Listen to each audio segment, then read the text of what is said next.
आज की ताजा खबरों के अपडेट में बात करेंगे देश भर की तमाम बड़ी और काम की खबरों की, साथ ही सरकार की ओर से आज लिए गए कुछ महत्वपूर्ण फैसलों और जारी किए गए कुछ नए नियमों की। इसके अलावा एंड्रॉइड स्मार्टफोन यूज करने वाले लोगों के लिए आज एक जरूरी और महत्वपूर्ण खबर निकल कर सामने बताएंगे आपको आगे इस अपडेट में। साथ ही क्रिप्टो करेंसी पर सरकार ने तैयार किया है निगरानी की रूपरेखा का खाका। आखिर क्या है ये पूरी खबर बताएंगे आपको आगे इस अपडेट में। साथ ही पेट्रोल डीजल के सस्ता होने को लेकर एक बड़ी और महत्वपूर्ण खबर निकल कर सामने बताएंगे आपको आगे इस अपडेट में। साथ ही बिजली उपभोक्ताओं के लिए आज एक जरूरी और महत्वपूर्ण खबर है, बताएंगे आपको आगे इस अपडेट में। साथ ही नौकरियों में आरक्षण को लेकर भी एक बड़ा अपडेट है, बताएंगे आपको आगे इस अपडेट में। साथ ही आम आदमी के लिए आई है अच्छी खबर, खाते से पैसा चोरी होने पर अब बैंक तुरंत लेगा एक्शन। इस खबर को भी जानेंगे पूरे विस्तार से। साथ ही कोरोना कर्फ्यू और लॉकडाउन से जुड़ी कुछ महत्वपूर्ण बड़ी खबरें हैं, बताएंगे एक एक करके इस अपडेट में। साथ ही आज की तमाम बड़ी और काम की खबरों की बात करेंगे इस अपडेट में। बात करते हैं आज की पहली बड़ी खबर की, तो आम आदमी के लिए राहत की खबर। राजस्थान में भी सस्ता हुआ है पेट्रोल डीजल। राजस्थान की गहलोत सरकार ने घटाया है वेट। राजस्थान में पेट्रोल डीजल में वेट कम कर दिया गया है। वहीं मंगलवार को कैबिनेट की बैठक में पेट्रोल डीजल पर वेट की दरों को कम करने का सर्वसम्मति से फैसला लिया गया। वहीं रात 12 बजे से पेट्रोल में 4 रुपए और डीजल में 5 रुपए प्रति लीटर की दरों में यहाँ पर कमी की गई है। इस फैसले से सरकार को हर साल 3500 करोड़ रुपए का राजस्व की हानि होगी।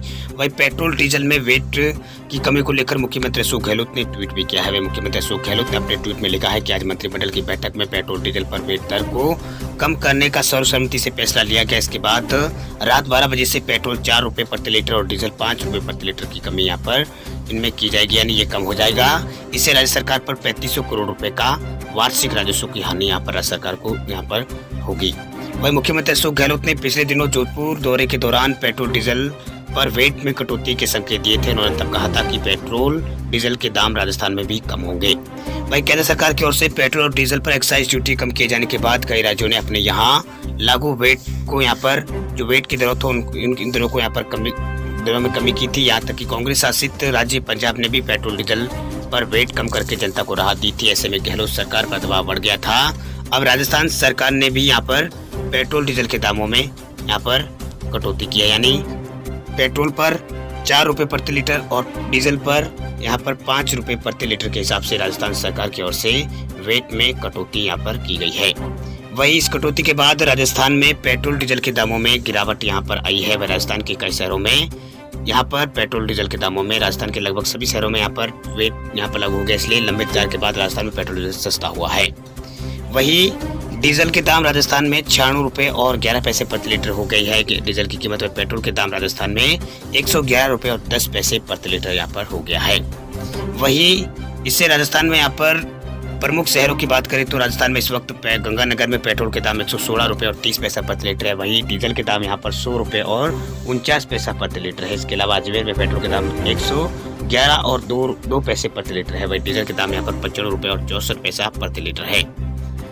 वही आपको बता दें कि हर दिन सुबह 6 बजे पेट्रोल डीजल के दाम यहाँ पर सारी पेट्रोल यहाँ पर जो कंपनियां हैं वो सुबह 6 बजे पेट्रोल डीजल के दाम जारी करती है। चलिए बात कर लेते हैं अगली खबर की, तो पंजाब राज्य के लोगों के लिए नौकरियों में लागू हो सकता है 100% आरक्षण, सीएम चन्नी ने दिए है संकेत। पंजाब की चरणजीत सिंह चन्नी सरकार प्राइवेट और सरकारी नौकरी में राज्य के लोगों के लिए आरक्षण को लेकर बड़ा ऐलान कर सकती है। दरअसल चरणजीत सिंह चन्नी ने संकेत दिया है कि अब राज्य में सरकारी और प्राइवेट नौकरी सिर्फ पंजाबी लोगों को ही मिलेगी, यानी पंजाब के लोगों को ही यहाँ पर मिलेगी। वही चन्नी ने कहा है कि ये बहुत ही महत्वपूर्ण यहाँ पर बेहद ही महत्वपूर्ण विषय है और हम चाहते हैं कि नौकरी का फायदा सिर्फ पंजाब के लोगों को ही मिले। वहीं एक अंग्रेजी अखबार को दिए इंटरव्यू में चरणजीत सिंह चन्नी ने नौकरियों में राज्य के लोगों के लिए आरक्षण लाने की बात यहाँ पर कही। उन्होंने कहा है कि जब भी हम नौकरी के लिए विज्ञापन देते हैं तो हरियाणा से 25% एप्लीकेशन आते हैं, जबकि हिमाचल से 15% फॉर्म अप्लाई होते हैं। वही दिल्ली से भी यहाँ पर फॉर्म अप्लाई होते हुए पंजाब के लोगों को जगह यहाँ पर पंजाब के लोगों के लिए नहीं बचती है।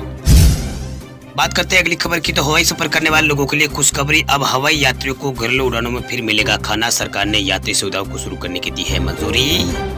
घरेलू हवाई सफर के दौरान एयरलाइंस कंपनियां अब यात्रियों को फिर से खाना उपलब्ध करा सकेगी। नागरिक विमानन मंत्रालय यानी सिविल एविएशन मिनिस्ट्री ने बताया है कि हवाई यात्रियों को घरेलू उड़ानों में खाना परोसने की इजाजत यहाँ पर दी गई है। इसके अलावा मंत्रालय ने सफर के दौरान हवाई यात्रियों को मैगजीन समेत पढ़ने की जो दूसरी सामग्री वो भी देने की मंजूरी यहाँ पर दे दी है। बता दें आपको कि कोरोना वायरस महामारी के चलते कम दूरी वाली घरेलू उड़ानों में यात्रियों को खाना उपलब्ध कराने और पढ़ने को कोई भी सामग्री देने पर पाबंदी लगाई हुई थी। वही नागरिक विमानन मंत्रालय जो है उन्होंने कहा है कि एयरलाइंस कंपनियों अब जो घरेलू उड़ानें हैं उनमें यहाँ पर यात्रियों को किसी तरह की कोई भी यहाँ पर बिना रोक टोक के खाना दे सकती है। साथ ही बताया गया है कि कोविड प्रोटोकॉल का पालन यहाँ पर करना होगा। वही संक्रमण के मामलों में यहाँ पर पालन से संक्रमण के मामलों में कमी आई है। ऐसे में यात्रियों को हवाई सफर के दौरान खाना, ड्रिंक्स और मैगजीन को दोबारा उपलब्ध कराने का फैसला यहाँ पर लिया गया है।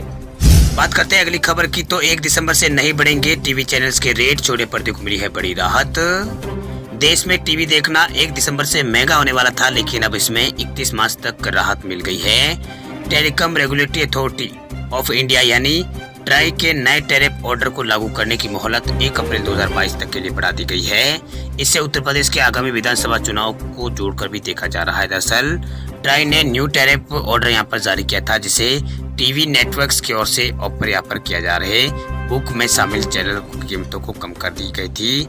इसी ऑर्डर के अनुसार अगर नेटवर्क बुके में कोई भी चैनल ऑफर कर रहा है तो वे इसके लिए 12 रुपये मासिक से ज्यादा दाम तय नहीं कर सकते, लेकिन सारे टीवी नेटवर्क ने इसका तोड़ निकाल लिया था। कुछ प्रीमियम चैनल ही यहाँ पर बुके से बाहर कुछ प्रीमियम चैनल को ही बुके से यहाँ पर बाहर कर दिया था, ताकि वे इन चैनलों का अपना मतलब जो चैनल है इनको अपनी मर्जी के मुताबिक दाम उसका तय कर सके। तो ये हुआ कि 1 दिसंबर से प्रीमियम चैनल्स की कीमत बढ़ने वाली थी और दर्शकों को चैनल के पैकेज से अलग इनके दाम ज़्यादा चुकाने होते हैं। वहीं दूसरी ओर टीवी और यहाँ पर टीवी नेटवर्क और ब्रॉडकास्टर की ओर से ट्राई को इस आदेश को लागू करने में ज़्यादा समय देने की मांग भी यहाँ पर की गई थी, जिसे स्वीकार कर लिया गया। अब 1 अप्रैल तक इसकी तारीख आगे बढ़ा दी गई है। वो ये बात करते हैं अगली खबर की, तो बिहार के लोगों को नीतीश कुमार सरकार ने दिया है झटका, बस किराया बढ़ा, बिजली दरों में भी हो सकती है बढ़ोतरी। पहले से महंगाई और खाद्य पदार्थों की बड़ी कीमतों से परेशान बिहार के लोगों को एक और झटका देते हुए नीतीश कुमार सरकार ने बसों के सफर को महंगा कर दिया है। वहीं राज्य परिवहन विभाग ने बसों के किराए में 67% की वृद्धि यहाँ पर कर दी। इस बीच बिजली भी यहाँ पर महंगी होने की संभावना व्यक्त की जा रही है। वहीं राज्य परिवहन विभाग के अधिकारी ने बताया कि पेट्रोलियम पदार्थों की कीमतों में वृद्धि के बाद बसों के किराए में वृद्धि यहाँ पर की गई है।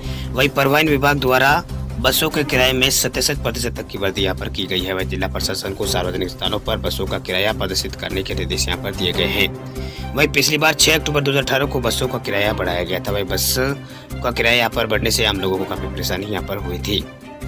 वही इधर नए साल में राज्य के लोगों को बिजली के लिए भी ज्यादा कीमतें भी चुकानी पड़ सकती है। वही बिजली कंपनियों की ओर से बिहार विद्युत नियामक आयोग को सौंपी गई याचिका में बिहार में बिजली दरों में 10% बढ़ोतरी का प्रस्ताव दिया गया है। वह आयोग अब इस पर सुनवाई के बाद नई दरें तय करेगा, जो कि अगले वर्ष अप्रैल से लागू होगी। बताया जा रहा है कि बिजली आपूर्ति और खर्च में हुई वृद्धि के बाद कंपनियों ने सभी श्रेणियों में करीब 10% बिजली की जो दरें है उसको बढ़ाने का अनुमान यहाँ पर उन्होंने अनुरोध यहाँ पर किया है। वही शहरी और घरेलू उपभोक्ताओं को स्लैब 3 की जगह 2 करने का प्रस्ताव यहाँ पर दिया है। इसमें शून्य से 100 यूनिट को समाप्त कर 200 यूनिट का पहला स्लैब और 200 यूनिट से अधिक को दूसरा स्लैब करने का प्रस्ताव यहाँ पर दिया है। चलिए बात कर लेते हैं अगली खबर की, तो क्रिप्टोकरेंसी पर केंद्र सरकार ने तैयार किया है मॉनिटरिंग खाका, संसद के शीतकालीन सत्र में पेश कर सकती है विधेयक।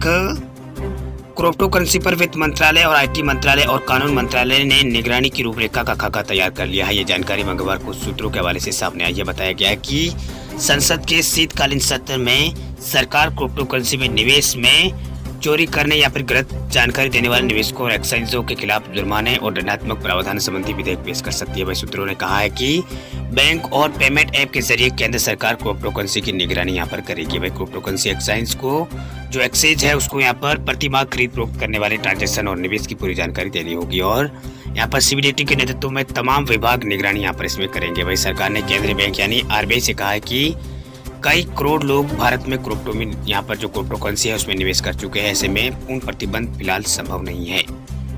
बात करते हैं अगली खबर की, तो एंड्रॉइड फोन यूजर्स के लिए जरूरी खबर, अगर आपके फोन में भी है ये खतरनाक 7 ऐप तो तुरंत कर ले डिलीट। गूगल ने भी किया है बैन। गूगल ने ऐसे 7 वायरस वाले ऐप को यहाँ पर प्ले स्टोर से हटा दिया है, जो यहाँ पर जोकर वायरस को यहाँ पर किस्परस्काई के त्यापना नामक एक वायरस विश्लेषक द्वारा उजागर यहाँ पर किया गया था। वही ये बहुत ही खतरनाक ऐप से गूगल ने अपने प्ले स्टोर से हटा दिया है। ये समस्या सामने आने के बाद गूगल ने इन ऐप्स को यहाँ पर पहले ही हटा दिया है। वह चिंताजनक बात यह है कि इन ऐपों के लाखों डाउनलोड हो चुके हैं और मौजूदा समय में लोग इनका इस्तेमाल भी अभी भी कर रहे हैं।